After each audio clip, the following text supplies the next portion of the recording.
Chapter 2. The Foundations of Faith. Before man can think in the certain way which will cause his diseases to be healed, he must believe in certain truths which here are stated. All things are made from one living substance which, in its original state, permeates, penetrates, and fills the interspaces of the universe.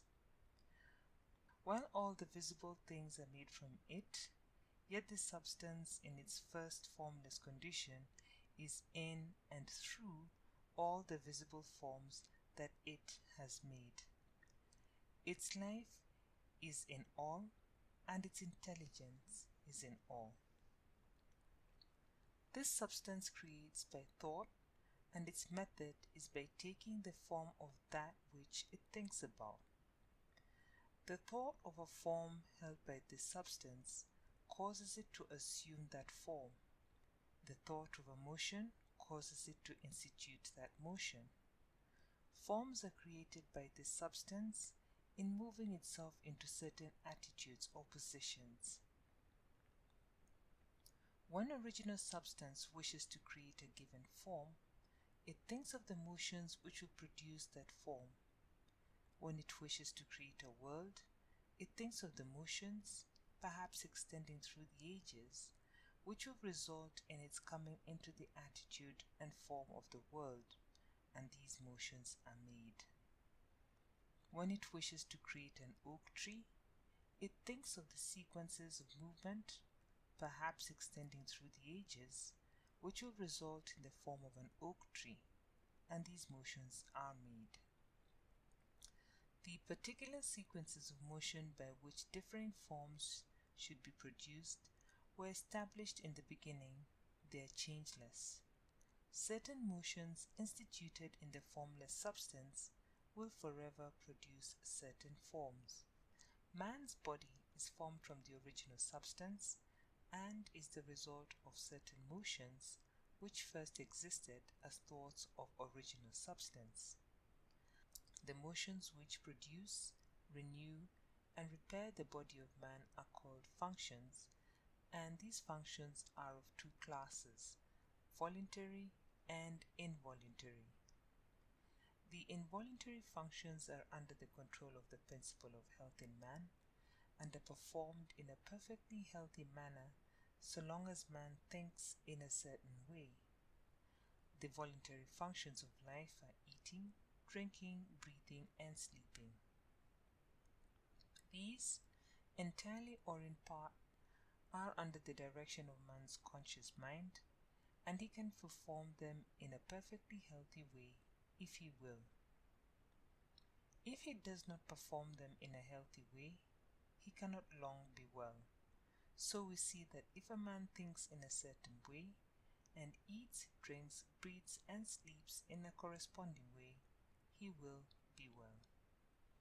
The involuntary functions of man's life are under the direct control of the principle of health, and so long as man thinks in a perfectly healthy way, these functions are perfectly performed, for the action of the principle of health is largely directed by man's conscious thought, affecting his subconscious mind. Man is a thinking center, capable of originating thought, and as he does not know everything, he makes mistakes and thinks error. Not knowing everything, he believes things to be true which are not true. Man holds his thought the idea of diseased and abnormal functioning and conditions, and so perverts the action of the principle of health, causing diseased and abnormal functioning and conditions within his own body. In the original substance, there are held only the thoughts of perfect motion, perfect and healthy function, complete life.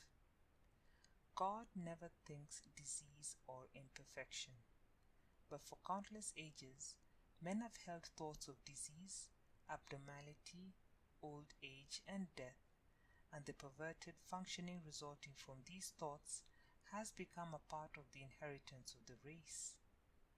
Our ancestors have, for many generations, held imperfect ideas concerning human form and functioning, and we begin life with racial subconscious impressions of imperfection and disease. This is not natural or a part of the plan of nature. The purpose of nature can be nothing else than the perfection of life. This we see from the very nature of life itself. It is the nature of life to continually advance towards more perfect living.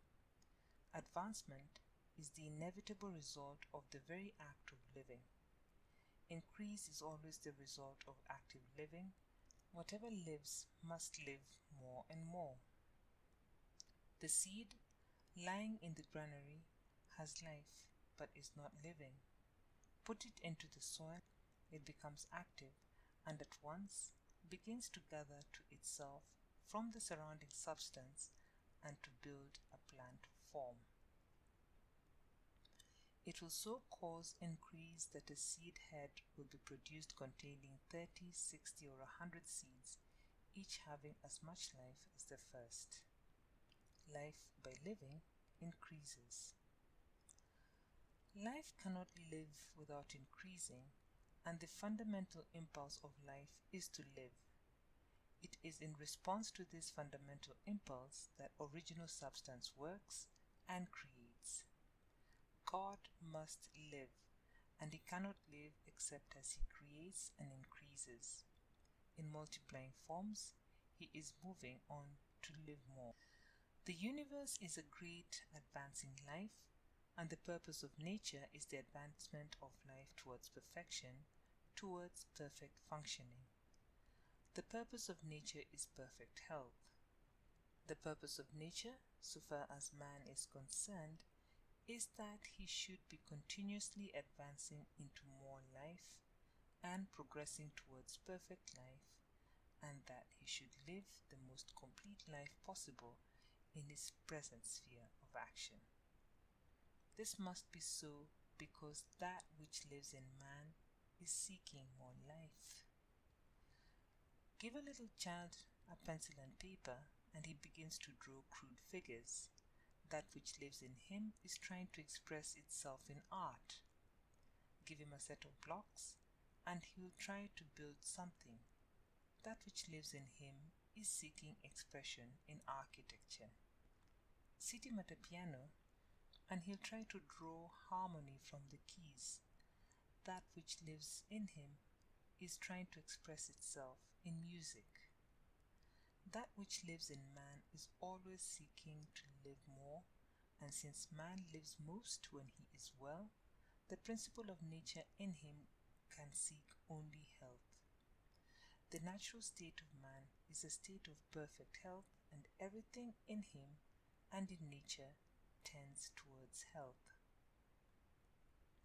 Sickness can have no place in the thought of original substance, for it is, by its own nature, continually impelled towards the fullest and most perfect life, therefore towards health. Man, as he exists in the thought of the formless substance, has perfect health. Disease, which is abnormal or perverted function, motion imperfectly made, or made in the direction of imperfect life, has no place in the thought of the thinking stuff. The Supreme Mind never thinks of disease. Disease was not created or ordained by God or sent forth from him. It is wholly a product of separate consciousness of the individual thought of man. God, the formless substance, does not see disease, think disease, know disease, or recognize disease. Disease is recognized only by the thought of man. God thinks nothing but health. From all the foregoing, we see that health is a fact or truth in the original substance from which we are all formed, and that disease is imperfect functioning resulting from the imperfect thoughts of men, past and present. If man's thoughts of himself had always been those of perfect health, man could not possibly now be otherwise than perfectly healthy. Man in perfect health is the thought of original substance, and man in imperfect health is the result of his own failure to think perfect health and to perform the voluntary functions of life in a healthy way. We will here arrange in a syllabus the basic truths of the science of being well. There is a thinking substance from which all things are made, and which, in its original state, permeates, penetrates, and fills the interspaces of the universe. It is the life of all. The thought of a form in this substance causes the form. The thought of a motion produces motion. In relation to man, the thoughts of his substance are always of perfect functioning and perfect health. Man is a thinking center, capable of original thought, and his thought has power over his own functioning. By thinking imperfect thoughts, he has caused imperfect and perverted functioning, and by performing the voluntary functions of life in a perverted manner, he has assisted in causing disease. If man will think only thoughts of perfect health, he can cause within himself the functioning of perfect health. All the power of life will be exerted to assist him. But this healthy functioning will not continue unless man performs the external or voluntary functions of living in a healthy manner. Man's first step must be to learn how to think perfect health, and his second step to learn how to eat, drink, breathe, and sleep in a perfectly healthy way. If man takes these two steps, he will certainly become well and remain so. End of chapter 2.